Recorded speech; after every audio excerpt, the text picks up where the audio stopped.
Hello guys, তো তোমরা কেমন আছো? আমি ঘুম থেকে উঠে হলাম, আজকে তো পয়লা বৈশাখ, তো তার জন্য রেডি হয়ে বেরিয়ে গেলাম। বেরিয়ে এই যে দেখো আমার ঘোড়াটা দাঁড় করানো, ঘোড়াতেই যাচ্ছি। এবার আমি একটু অপেক্ষা করছি তার জন্য। হ্যাঁ, ঠিক ধরেছো তোমরা।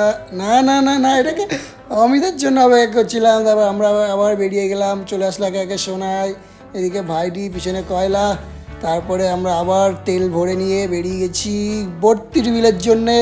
ঠিক আছে, দেখো তোমরা রাস্তার ভিউ নিয়ে দেখতে থাকো বর্তির বিল যেতে যেতে কীভাবে পড়ে। এই অমিত বেরিয়ে গেল, এই যে চলে এসেছি বর্তির বিল, আমাদের প্রিয় লোকেশন। এবার জাস্ট তোমরা ভিউ দেখো, তাল গাছের মধ্যে থেকে সূর্যটা যেন ছিটকে বেরিয়ে এসছে। আমরা পুরো পারফেক্ট টাইমে গেছিলাম ভর্তি বিলে। ঠিক আছে, তোমরা যদি ভর্তি বিলে আসো, এখানে অনেক জল দেখতে হবে। আমরা গেছি শুকনোর টাইমে, জল দেখতে হয়নি। আর যদি তোমরা প্রি ওয়েডিং শ্যুট করতে চাও, তাহলে এই যে নৌকা সাজানো আছে রঙিন, এখানে এসে করবে। এই যারে ভিউটা শেষ হয়ে গেল। ঠিক আছে, আমরা এখন বাড়ি যাচ্ছি, ট্রেন দেখো তোমরা। আমরা লাস্ট পর্যন্ত বাড়ি যাওয়ার সময় শিমলা বিরিয়ানিতে চলে এসেছিলাম। চলো আমরা এখন বিরিয়ানি খাই, টাটা বাই বাই, দেখা হচ্ছে পরের ভিডিওতে আরও এরকম মিনি ব্লগ।